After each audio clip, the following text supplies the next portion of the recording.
चलिए स्टार्ट करते हैं। क्लास 10th मैथ्स का प्रश्नावली 1.1 का 5वां क्वेश्चन, जिसमें दिया हुआ है कि जांच कीजिए कि क्या किसी प्राकृत संख्या n के लिए संख्या 6 की पावर n, 6 पर n की घात या 6 की पावर n अंक 0 पर समाप्त हो सकती है।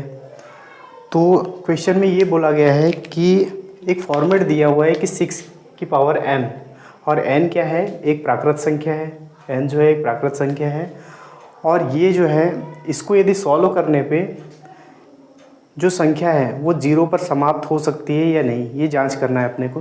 तो 0 पर समाप्त होने का मतलब क्या होता है, तो हम देखते हैं कि एग्जाम्पल, उदाहरण के लिए 0 पर कौन सी संख्या समाप्त होती है। जैसे उदाहरण के लिए सबसे छोटी संख्या, 2 अंकों की सबसे छोटी संख्या होती है 10। ठीक, तो यहाँ पर हम देखते हैं कि ये जो 10 है ये 0 पर समाप्त हो रही है। इसका मतलब क्वेश्चन ये बोलना चाह रहा है कि ये जो 0 पर समाप्त होने वाली संख्या जो है, जैसे 10 है, तो ये 10 को हम देखते हैं कि यहाँ पर 10 के जो है वो 2 गुणनखंड हो सकते हैं। जैसे इस 10 को क्या लिखा जा सकता है, 2 गुणा 5 लिखा जा सकता है, जहाँ पर ये 2 भी और 5 भी, ये दोनों क्या है, दोनों अभाज्य संख्या हैं। अब यहाँ पर बात करते हैं 6 की पावर n। अब 6 की पावर n है, तो इसके बारे में हम लिखते हैं कि हम जानते हैं कि 6 की पावर n। अब यहाँ देखते हैं 6 को क्या लिख सकते हैं हम, 2 गुणा 3 लिख सकते हैं, और 2 गुणा 3 के ऊपर n की घात लिख सकते हैं। ठीक, इसको इस तरीके से भी लिखा जा सकता है, 2 पर n की घात गुणा 3 पर n की घात। ठीक, अब यहाँ देखते हैं, इससे तुलना करते हैं कि 10 कब आता है, जब 2 और 5 का पेयर हो। किस में, गुणनखंड में। एक 2 होना चाहिए और एक 5 होना चाहिए, लेकिन यहाँ पर क्या है, यहाँ पर 2 तो है लेकिन 5 नहीं है। ठीक, तो यहाँ पर क्या हो जाएगा, इस कंडीशन में 6 की पावर जो n है, इसका मान इकाई में 0 आ सकता है क्या, ये नहीं आएगा। तो आंसर में अपने को लिखना है कि हम जानते हैं कि 6 की पावर n किसके बराबर है। 6 को क्या लिख सकते हैं, 2 गुणा 3 लिख सकते हैं, और ये पावर कितने की हो जाएगी, n की हो जाएगी, और इसको इस फॉर्मेट में लिखा जा सकता है घातांक के नियम के आधार पर। ठीक, उसके बाद हम देखते हैं, चूँकि इसी चीज़ को हम थ्योरी फॉर्मेट में लिखते हैं, चूँकि इकाई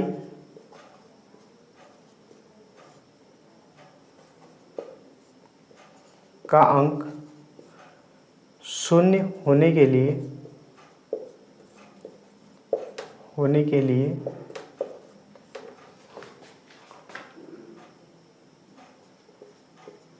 संख्या के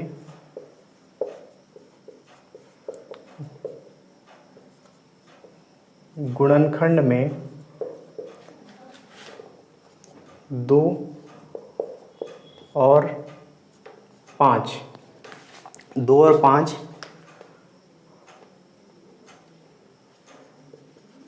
दोनों आवश्यक हैं, दोनों आवश्यक है। ठीक, यहाँ से हम समझ लेते हैं कि इकाई का अंक शून्य होने के लिए संख्या के गुणनखंड में 2 और 5 दोनों आवश्यक है, किंतु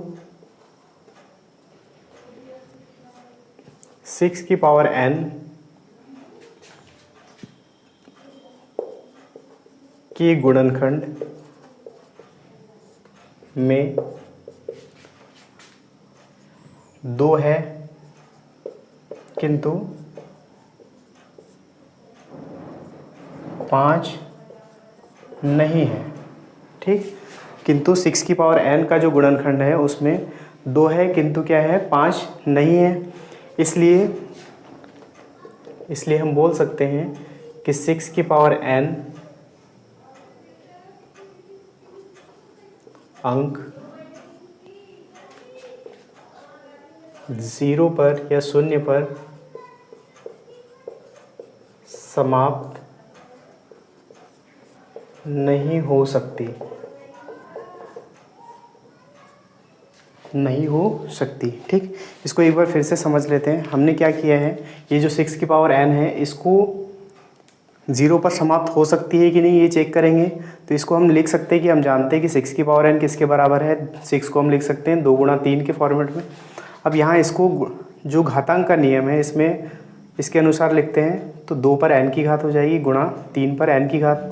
अब यहाँ चूंकि अपने को पता है, इस एग्जाम्पल से हमने देखा कि जहाँ पर इकाई में शून्य है, तो इकाई में शून्य का मतलब ये है कि वहाँ पर 2 और 5 के जोड़े होंगे, पेयर में आएंगे उसके गुणनखंड में।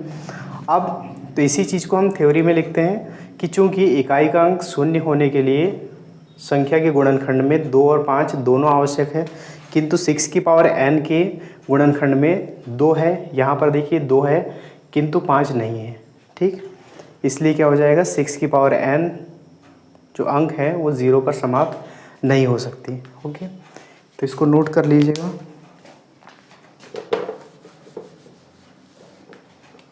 इसको नोट कर लीजिए।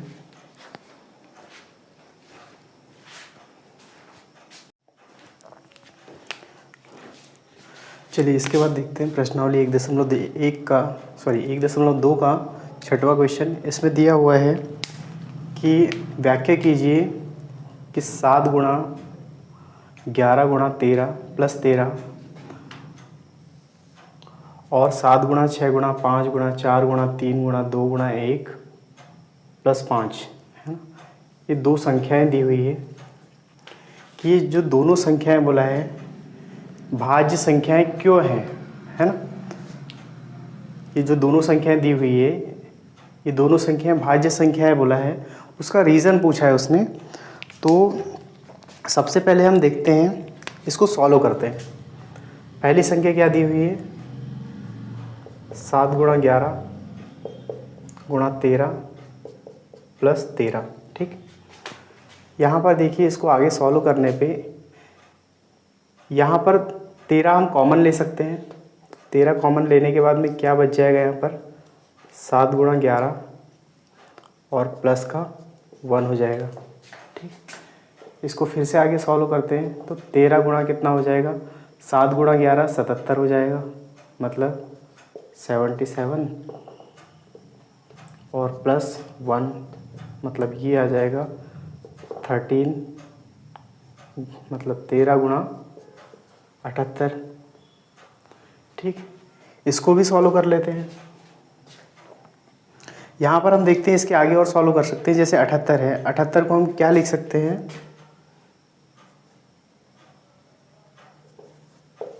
इसके अभाज्य गुणनखंड करते हैं तो 2 से भाग देंगे, कितना आ जाएगा, 2 तिया 6 और 2 9 18 और ये 39, मतलब 3 से भाग दिया जा सकता है, 3 का 3, 3 तिया 9, उसके बाद 13 से भाग देंगे तो एक बार आ जाएगा। इसका मतलब इस 78 को क्या लिख सकते हैं हम, 13 गुणा 2 गुणा 3 गुणा 13, इस 78 को इस तरीके से लिख सकते हैं। अब यहाँ हम देखते हैं कि जो अभाज्य संख्या है, अभाज्य संख्या और भाज्य संख्या को समझते हैं कुछ उदाहरण से। इसके पहले भी कुछ वीडियोस में हमने देखा है, एक भाज्य संख्या होती है और एक अभाज्य संख्या होती है। भाज्य संख्या किसको बोलेंगे, एक एग्जांपल दे देते हैं, जैसे 4। ठीक, यहाँ पर हम देखते हैं इसमें 2 से भाग दिया जा सकता है और 1 से भी भाग दिया जा सकता है, 2 से भाग दिया जा सकता है, 1 से भी भाग दिया जा सकता है और यहाँ पर ये 4 से भी भाग दिया जा सकता है। ठीक, तो यहाँ पर हम देखते हैं कि इसके गुणनखंड कितने हैं, गुणनखंड यहाँ पर 3 है। ठीक, 3 संख्या है और यहाँ पर अभाज्य संख्या में देखते हैं आगे, जैसे 2 है, 2 में हम सिर्फ 1 का भाग दिया जा सकता है और 2 का भाग दिया जा सकता है। तो इन एग्जाम्पल से हम समझते हैं कि ये जो चीज़ें हैं, जैसे अभाज्य संख्या होती क्या है, अभाज्य संख्या वो होती है जिनमें एक और स्वयं के अलावा किसी और संख्या से भाग न दिया जा सके, वो अभाज्य संख्या होती है। और भाज्य संख्या क्या होती है कि जो एक और स्वयं के अलावा किसी और संख्या से जिसमें भाग दिया जा सकता है। तो यहाँ पर दो संख्या तो है, एक से भाग दिया जा सकता है और चार से भी, मतलब स्वयं से भाग दिया जा सकता है इसमें, लेकिन उसके अलावा भी एक संख्या है दो जिससे भाग दिया जा सकता है, इसलिए क्या है ये भाज्य संख्या है। और जो दो है क्या है ये अभाज्य संख्या है। ठीक, तो यहाँ पर हम देखते हैं कि यहाँ पर देखिए दो से भाग, इनको गुणा करने पे कोई ना कोई एक संख्या बनेगी यहाँ पर, जिनमें जिस संख्या में 13 से भाग दिया जा सकता है, 2 से भाग दिया जा सकता है, 3 से भी भाग दिया जा सकता है और 1 का भी भाग दिया जा सकता है। इसलिए ये क्या हो जाएगी, ये भाज्य संख्या हो जाएगी। अतः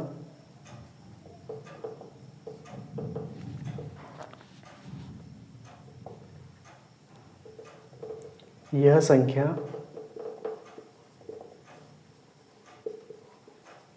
भाज्य संख्या है। ठीक, इसके बाद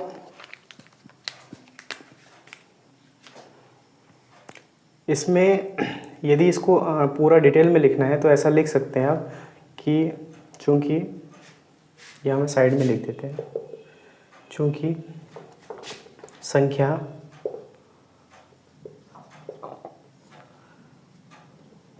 ये चूँकि प्राप्त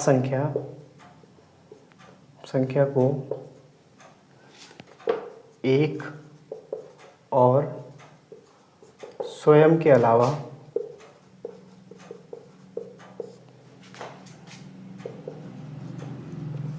किसी अन्य संख्या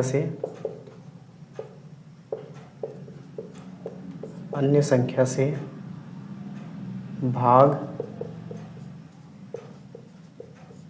दिया जा सकता है। ठीक है, क्या है, इनसे जो मिला के प्राप्त संख्या बनेगी उस संख्या को एक और स्वयं के अलावा, वो जो संख्या बनेगी उस के द्वारा और एक के द्वारा भाग, इसके अलावा किसी और संख्या से भाग दिया जा सकता है, इसलिए क्या हो जाएगा, यह संख्या भाज्य संख्या होगी। एक अगला एग्जाम्पल इसका भी देख लेते हैं। क्या दिया है उसमें, 7 × 6 × 5 × 4 × 3 × 2 × 1। ठीक, अब प्लस का 5 है, यहाँ से भी हम देखते हैं क्या कॉमन ले सकते हैं, 5 कॉमन ले सकते हैं। और 5 कॉमन लेने के बाद में क्या आ जाएगा, यहाँ पर 7 × 6 हो जाएगा, 5 4 5 नहीं आएगा,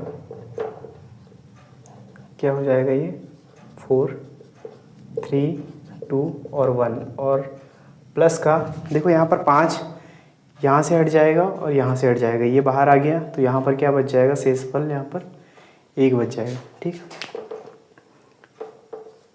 आगे इसको सॉल्व करते हैं तो ये कितना हो जाएगा, ये हो जाएगा, इसको सभी को गुणा करने पे आएगा टोटल 1008 + 1। ठीक, यहाँ पर हम देखेंगे कि 5 गुणा कितना हो जाएगा, 1009। सॉल्व करने पे क्या आ जाएगा, 1009 आ जाएगा।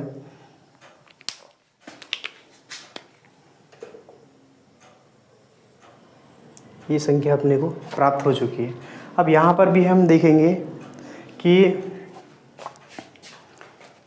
यहाँ पर देखिए, यहाँ पर यदि मैं गुणा 1 कर दूँ तब भी इसके कैलकुलेशन में कोई प्रॉब्लम नहीं होगी। तो यहाँ पर भी तो एक और जो स्वयं है उसके अलावा यहाँ पर भी नोट कर सकते हैं, सेम कंडीशन है। यहाँ पर भी गुणनखंड में कितने हो जाएंगे, इसमें जो संख्या मिलेगी उससे 1 से भाग दिया जा सकता है, उसमें 5 का भी भाग दिया जा सकता है और 1009 का भी भाग दिया जा सकता है। इसलिए नोट कर लेंगे, प्राप्त संख्या, सेम कंडीशन है, प्राप्त संख्या को एक और स्वयं के अलावा किसी अन्य संख्या से भाग दिया जा सकता है। इसलिए क्या हो जाएगा, इसलिए यह संख्या क्या हो जाएगी, भाज्य संख्या है लिख देते हैं। ठीक है, यहाँ पर भी हम देख लो एक बार फिर से कि यहाँ पर भी संख्या है 5 है, 1009 है और 1 है। यदि इनका गुणा कर दिया जाए तो जो संख्या मिलेगी वो संख्या 5 से भाग, उस संख्या में 5 से भाग दिया जा सकता है, 1 से भी भाग दिया जा सकता है और 1009 से भी भाग दिया जा सकता है। तो चूंकि हम यहाँ पर नोट कर सकते हैं कि प्राप्त संख्या को एक और स्वयं के अलावा किसी अन्य संख्या से भाग दिया जा सकता है, इसलिए क्या हो जाएगा, यह संख्या भाज्य संख्या है। ओके,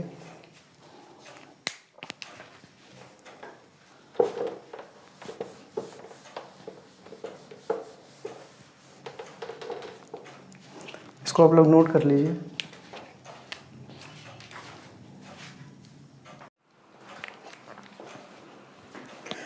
चलिए एक लास्ट क्वेश्चन देखते हैं हम। प्रश्नावली 1.1 का 1.2 का 7वां क्वेश्चन। इसमें दिया हुआ है किसी खेल के मैदान के चारों ओर एक वृत्ताकार पथ है। ठीक, एक वृत्ताकार पथ है। इस मैदान का एक चक्कर लगाने में सोनिया को 18 मिनट लगते हैं, जबकि इसी मैदान का एक चक्कर लगाने में रवि को 12 मिनट लगते हैं। मान लीजिए वे दोनों एक ही स्थान और एक ही समय पर चलना प्रारंभ करके एक ही दिशा में चलते हैं। क्या बोला है, दोनों एक ही स्थान और एक ही समय पर चलना प्रारंभ करते हैं, एक ही दिशा में चलते हैं, तो कितने समय बाद वे पुनः प्रारंभिक स्थान पर मिलेंगे। ठीक, इस क्वेश्चन को समझते हैं पहले एक डायग्राम के माध्यम से। सबसे पहले तो एक वृत्ताकार पथ बोला है, तो एक वृत्ताकार पथ बनाते हैं किसके, मैदान के चारों ओर है। तो ये मान लेते हैं कि ये मैदान है, पूरा वृत्ताकार मैदान है और उसके चारों ओर एक वृत्ताकार पथ बना हुआ है। ठीक, जैसे रनिंग ट्रैक होता है। यहाँ पर 2 लोग हैं, कौन कौन, एक सोनिया है और सोनिया को पूरा एक चक्कर पूरा करने में कितना समय लग रहा है, 18 मिनट लग रहा है। ठीक, एक रवि है, इसको सोनिया को S से रिप्रेजेंट कर देते हैं और रवि को R से रिप्रेजेंट कर देते हैं। रवि को कितना समय लग रहा है, एक चक्कर लगाने में 12 मिनट लग रहे हैं। ठीक, अब उसके बाद कंडीशन ये बोला है कि मान लीजिए वे दोनों एक ही स्थान से, तो यहाँ पर इस रनिंग ट्रैक है समझ लीजिए, और यहाँ पर एक ही स्थान है और एक ही स्थान से क्या करेंगे, ये दोनों यहाँ पर खड़े रहेंगे, एक सोनिया है और एक रवि है। डायरेक्शन दोनों की एक ही रहेगी, सेम डायरेक्शन में। इसने बोला है कि एक ही स्थान और एक ही समय पर। ठीक है, टाइम भी सेम रहेगा और डायरेक्शन भी एक ही रहेगी। तो ऐसा एक ही डायरेक्शन में चक्कर लगाएंगे तो वो कितने समय के बाद वे पुनः प्रारंभिक स्थिति पर मिलेंगे। इसका मतलब ये है कि यहाँ से ये चलना प्रारंभ कर दें तो कितने टाइम के बाद ये इसी पोजीशन पे, इसी लोकेशन में मिलेंगे, ये क्वेश्चन में पूछा गया है। ठीक है, इस टाइप के जितने क्वेश्चन हैं हम यहाँ पर क्या करते हैं, सिर्फ एक चीज़ होती है जो ये दोनों का टाइम होता है, दोनों का एक चक्कर पूरा करने में जो समय है, इनका एलसीएम लेते हैं। अब एलसीएम लेंगे तो सॉल्यूशन में क्या लिखेंगे, 18 और 12 का एलसीएम लेने पर। ठीक है, तो 18 और 12 का एलसीएम लेंगे तो इससे क्या हो जाएगा, 18 को क्या लिख सकते हैं हम, एलसीएम लेने का सिंपल सा तरीका है, इसके गुणनखंड कर दो, 2 से 9 बार भाग जाएगा, 3 से 3 बार जाएगा और फिर 3 से 1 बार जाएगा। इसका मतलब 18 को हम क्या लिख सकते हैं, 2 गुणा 3 लिख सकते हैं। वैसे ही 12 है तो 12 के भी हम गुणनखंड कर लेते हैं, 2 से 2 छक 12, 2 से 2 तिया 6 और 3 से 1 बार जाएगा। इसको इस तरीके से लिख सकते हैं, जो 12 है ये किसके बराबर है, 2 गुणा 3 के बराबर। ठीक, और एलसीएम लेने के बाद एलसीएम के प्रोसेस में हम क्या होता है, जो कॉमन है, जैसे 2 कॉमन है तो जो कॉमन है उसको एक बार लिख देंगे, ठीक है।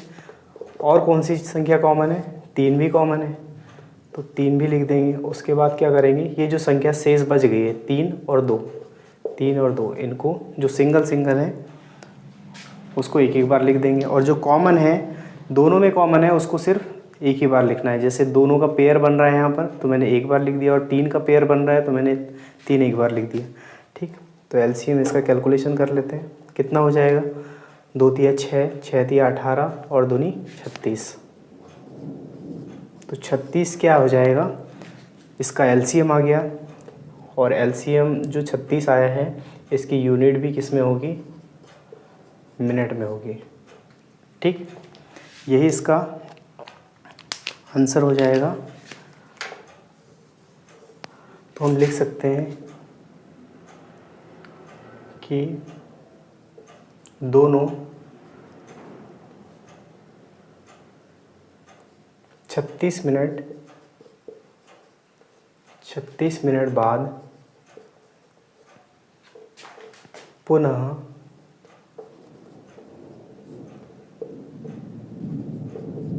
प्रारंभिक स्थान पर मिलेंगे, ठीक है। तो क्या हो जाएगा कि जो दोनों हैं, यदि यहाँ से स्टार्ट करते हैं तो 36 मिनट के बाद फिर से वो इसी लोकेशन पे मिलेंगे। ये इसका आंसर हो जाएगा, इसको नोट कर लीजिए। इस प्रकार प्रश्नावली 1.2 जो है, इसके सारे क्वेश्चन कंप्लीट होते हैं। Okay, thank you.